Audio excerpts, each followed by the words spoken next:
Weight loss സമയത്ത് കൂടുതൽ protein കഴിക്കണം എന്ന് പറയുന്നത് എന്തുകൊണ്ടാണെന്ന് നോക്കാം. ഫസ്റ്റ് വൺ എന്ന് പറയുന്നത് മസിൽ ലോസ് തടയും. കാലറി കുറച്ച് ഭക്ഷണം കഴിക്കുമ്പോൾ ഫാറ്റ് ലോസിനൊപ്പം മസിൽ ലോസും ഉണ്ടാകാൻ ചാൻസ് ഉണ്ട്.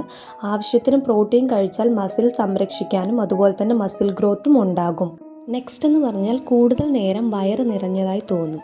അതായത് പ്രോട്ടീൻ ദഹിക്കാൻ കൂടുതൽ സമയം എടുക്കുന്നതിനാൽ വിശപ്പ് കുറയും. അതിനാൽ ഇടയ്ക്കിടെ ഭക്ഷണം കഴിക്കാനുള്ള ആഗ്രഹവും കുറയാം.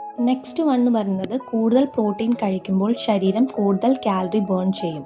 പ്രോട്ടീൻ ദഹിപ്പിക്കാൻ ശരീരത്തിന് കാർബോഹൈഡ്രേറ്റിനെയും കൊഴുപ്പിനെയും അപേക്ഷിച്ച് കൂടുതൽ ഊർജം ആവശ്യമാണ്. ഇത് കൂടുതൽ കാലറി ബേൺ ചെയ്യാൻ സഹായിക്കും. നെക്സ്റ്റ് വൺ എന്ന് പറയുന്നത് കൊഴുപ്പ് കുറയ്ക്കാൻ സഹായിക്കും. പ്രോട്ടീൻ കൂടുതൽ ഉൾപ്പെടുത്തിയ ഡയറ്റുകൾ ശരീരത്തിലെ കൊഴുപ്പ് കുറയ്ക്കാൻ സഹായിക്കും. നെക്സ്റ്റ് വൺ എന്ന് പറയുന്നത് വ്യായാമത്തിന് ശേഷം മസിൽ റിക്കവറി മെച്ചപ്പെടുത്തും. നടത്തം, ജിം, വർക്കൗട്ട് എന്നിവ ചെയ്യുന്നവർക്ക് മസിൽ പുനർനിർമ്മാണത്തിന് പ്രോട്ടീൻ ആവശ്യമാണ്. പ്രോട്ടീൻ അടങ്ങിയ ഭക്ഷണങ്ങൾ ഏതൊക്കെയാണെന്ന് നെക്സ്റ്റ് ഒരു വീഡിയോ ആയിട്ട് ചെയ്യാം. സോ ഇതിൻ്റെ ഡീറ്റെയിൽഡ് ആയിട്ടുള്ള വീഡിയോ യൂട്യൂബ് ചാനൽ അപ്ലോഡ് ചെയ്തിട്ടുണ്ട്, ചെക്ക് ചെയ്യാവുന്നതാണ്.